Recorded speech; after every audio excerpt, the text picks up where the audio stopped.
हो जाता जब कानून सबके लिए बराबर है ना, कि आपके लिए अलग कानून चलेगा और मेरे लिए अलग कानून चलेगा। अगर उन्होंने गलती की तो उसके साथ हम परतंत्र हैं। अगर हम सिस्टम के खिलाफ कुछ बोलेंगे तो हम जाएंगे। एक व्यक्ति को देख लिए, बोला और गया, सेम वापस आएंगे। और रही बात कि उन्होंने तेजस्वी जी को ऐसा बोला, तो अब तो देखिए आज का जो एफआईआर है, कल का जो एफआईआर है, वो देखने के बाद तो मामला बिल्कुल क्लियर है, जग जाहिर है कि निजी लड़ाई है। लेकिन एक सवाल बहुत ज्यादा हो जाता है कि अभिव्यक्ति की आजादी में आपको एक गरिमा जो है खोना नहीं चाहिए। एक मनीष कश्यप जी से एक मेरा सवाल है उसका कि अगर आपको नेतागिरी ही करना था तो नेतागिरी संभल के रहिए। फड़फड़ला तो गेला बेटा मनीष कश्यप जैसन, ज्यादा सरकार के अगेंस्ट नहीं बात करने का है। सरकार के पास कोई मुद्दा नहीं बचा, न जनता के पास कोई मुद्दा बचा, कोई वीडियो देखने के लिए, कोई समाचार देखने के लिए। बिहार में खास करके बात कर ले तो बिहार में कार्रवाई, सिंचाई और दवाई वाली बात खत्म, कार्रवाई हो रही है। बात ये हो रही मनीष कश्यप, कार्रवाई हो रही है। और पत्रकार मनीष कश्यप क्या और पत्रकार राकेश तिवारी हैं, जमुई के पत्रकार हैं, उनके ऊपर कार्रवाई हुई। कार्रवाई इसलिए हुई कि ऐसी वीडियो जो है उन्होंने शेयर किया तमिलनाडु में, जिस तरह से मजदूर के ऊपर बीत रही थी बातें, घटना जिस तरह से घट रही थी, उन्होंने शेयर किया। लेकिन शेयर इसलिए करना पड़ा उनको क्योंकि खास करके ये होता है कि बिहार के जब भी लोग अन्य राज्य में जाते हैं तो उनके साथ में गलत बिहेव होता है। ये कड़ी सच्चाई है और ये कड़वी सच्चाई है। लेकिन मेरा कहना था कि अगर इस तरह की घटना अगर वहाँ घट रही थी तो सारी चीज़ों की जानकारी पुष्टि करके होना चाहिए। लेकिन उन्होंने एक वीडियो डाल दिया, उसके बाद एक इनके ऊपर एफआईआर होने लगा। जिस तरह से बता दें कि कल जो है बिहार पुलिस भी एफआईआर, उनके एक ट्विटर अकाउंट है, वो पहले जो उनका पर्सनल अकाउंट था वो डिलीट कर दिया गया। उसके बाद उनका नया अकाउंट उन्होंने बनाया। उसके बाद लोग कहे कि नया अकाउंट है, इनका जिक्र किया। लेकिन खास करके ये बात करना था कि बिहार पुलिस अगर उस तरह की अकाउंट का जिक्र करे तो जांच पड़ताल का ये मामला बनता था, पहले एफआईआर नहीं। एक मेरा सवाल नहीं है और सवाल हम बिहार पुलिस पे खड़ा नहीं कर रहे, लेकिन एक सवाल बनता है, जांच का विषय तो बनता है। हमारे साथ बात करने के लिए सोशल एक्टिविस्ट हैं और महिला विकास मंच की राष्ट्रीय संरक्षक मीना वानवे जी हैं। हम उनसे बात करेंगे कि महिला, खास करके सुबह एक आपका लाइव देख रहे थे, उसमें बोल रहे थे कि मनीष कश्यप के विरोध नहीं सपोर्ट में भी हमने बोलते हैं। विरोध नहीं सपोर्ट में भी नहीं बोलते हैं, नहीं ऐसा मैंने नहीं बोला। मैंने ये बोला, एक्चुअली एक न्यूज़ आया था किसी पोर्टल पे, मैंने देखा, उसका थंबनेल था महिला विकास मंच चाहती है मनीष कश्यप की गिरफ्तारी। तो मैंने उसके एवज में ये बोला था कि हम मनीष कश्यप की गिरफ्तारी बिल्कुल नहीं चाहते हैं, और हम उन लोगों की गिरफ्तारी चाहते हैं जो रेपिस्ट हैं, जो क्रिमिनल्स हैं, जो मर्डरर्स हैं, जो सरकार का में हमारे बिहार में क्रिमिनल्स हैं, उनकी गिरफ्तारी के अलावा हम एक चोर की भी गिरफ्तारी नहीं चाहते हैं। क्योंकि हम वो समाज सेवी हैं, हमको लगता है कि अगर इसने गाड़ी चोरी की होगी तो ये उसकी मजबूरी रही होगी, दाल रोटी की कमी होगी। कोई बाहर मजदूरी करने चला जाता है तो कोई चोरी करके बिहार में पेट अपना पाल रहा है। तो ये हम लोग का अपना भावना। चोरी करना आप गलत नहीं मानते हैं? चोरी करना बिल्कुल गलत है, लेकिन हम एक फीलिंग के नाते बोल रहे हैं। चोरी करना अच्छी बात है क्या? गलत ही होगा ना। लेकिन एक भावना में जब सोचिएगा तो लगेगा कि हम संपन्न नहीं हैं, हमारे पास खाने के लिए नहीं है, हम पढ़े लिखे नहीं हैं, तो अंत में हमारे पास एक ही रास्ता होता है कि चोरी कर लो और खा लो, आज मेरी दाल रोटी चल गई।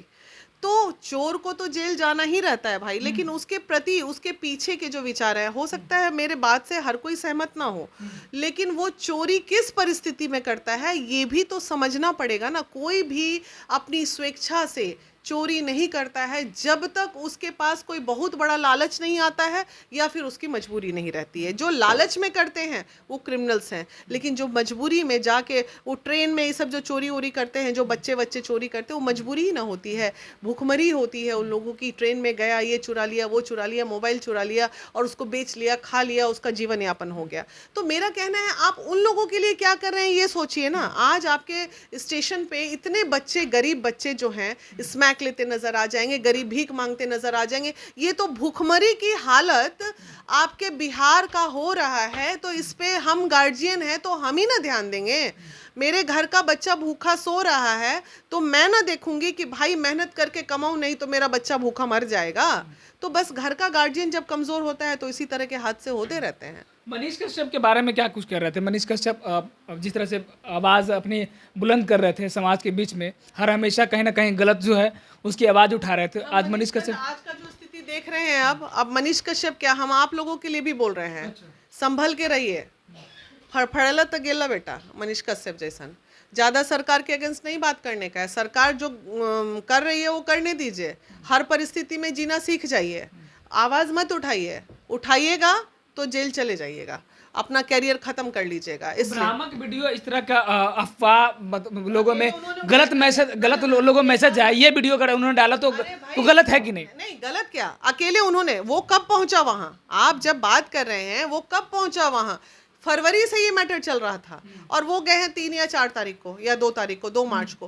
15 दिन पहले सभी नेता, 15 दिन पहले सभी अखबार इस चीज को फ्लैश आउट कर रहे थे। उसके बाद मनीष पहुंचा था ना, मनीष सबसे पहला व्यक्ति तो नहीं था तमिलनाडु पहुंचने वाला, और अकेला भी नहीं था, तो होना था तो सब पे हो जाता। जब कानून सबके लिए बराबर है ना, कि आपके लिए अलग कानून चलेगा और मेरे लिए अलग कानून चलेगा। अगर उन्होंने गलती की तो उसके साथ 4 लोग और गलती किए थे, उन लोगों पे भी होना चाहिए था। उसके पहले अमर उजाला भी गलती किया, उस पे भी होना चाहिए था। नेता विधायक मंत्री भी गलती किए, उस पे भी होना चाहिए था। पप्पू भैया भी ट्वीट किए, उन पे भी होना चाहिए था। सबको एक साथ जेल में डाल देता उठा के। Why only Manish Kashyap, why? एक सवाल तो हो जाता है कि आर्टिकल 19 में जिस तरह से लोगों ने जिक्र किया कि अभिव्यक्ति की आज़ादी है, तो मनीष कश्यप एक पत्रकार, लोग बोलते भी, खुद भी बोले हैं कि हम पत्रकार हैं। लेकिन मेरा एक सवाल है मनीष कश्यप जी, कि एक सवाल, जिस तरह से आपने एक वीडियो के माध्यम से आके लाइव आके जिक्र किया कि 2025 में आपको सीएम बनने नहीं देंगे और 180 दिन में सरकार गिरा देंगे, क्या लगता है कि पत्रकार की जुबान से इस तरह का दावा किया जा सकता है? क्या सही है ये बताइए कि मनीष कश्यप जिस तरह से जिक्र कर रहे थे, एक समाज से भी पत्रकार हो सकता है, पत्रकार समाज से भी हो सकता है, लेकिन एक पत्रकार राजनेता तौर पे कर ले तो उनके अंदर गुण होता है, लेकिन राजनेता नहीं, आप नेतागिरी नहीं कर सकते। एक पत्रकारिता की गरिमा रखनी चाहिए आपको, ये उन्होंने गरिमा रखा है, ये बताइए। कश्यप ऑलरेडी एक नेता रहे हैं, वो इलेक्शन में खड़े हुए हैं, आने वाले दिनों में भी हो सकता है वो राजनीतिक में जरूर वापस आएंगे। और रही बात कि उन्होंने तेजस्वी जी को ऐसा बोला, तो अब तो देखिए आज का जो एफआईआर है, कल का जो एफआईआर है, वो देखने के बाद तो मामला बिल्कुल क्लियर है, जग जाहिर है कि निजी लड़ाई है, ये पर्सनल है।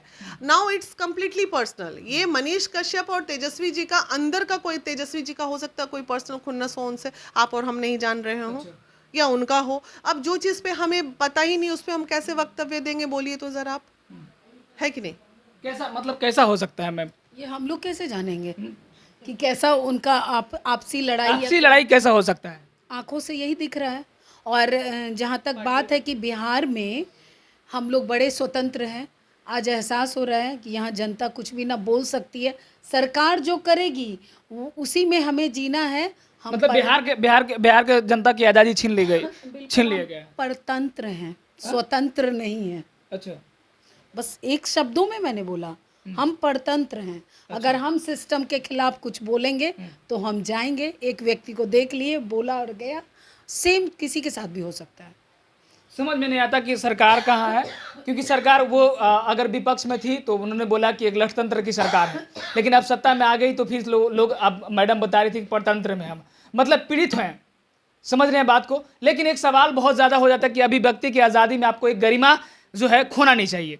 एक मनीष कश्यप जी से एक मेरा सवाल है उसका कि अगर आपको नेतागिरी ही करना था तो नेतागिरी ही पहले कर लेते, उसके बाद अगर आप बात कर ले कॉन्स्टिट्यूशन 19 की, अनुच्छेद 19 की, तो उसमें आप अभिव्यक्ति की आज़ादी दी गई है। एक माध्यम है हम दिखाने वाला, हम पत्रकार नहीं बोल रहे, अभी भी खुद को बोल रहे हैं कि पत्रकार नहीं है, एक माध्यम है समाज को दिखाने वाला, समाज में जो गलत जो फैल रहा है वो कहीं ना कहीं सरकार तक हम दिखाने का एक माध्यम है।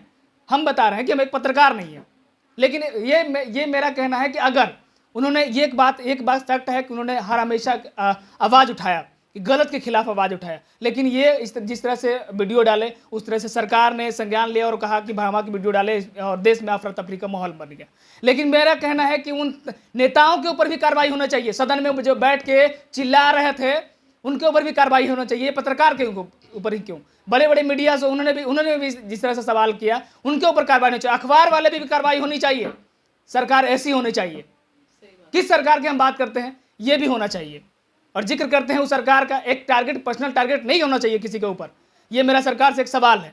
बाकी इस वीडियो के माध्यम से आप लोग क्या प्रतिक्रिया है वो प्रतिक्रिया जरूर दीजिएगा। धन्यवाद।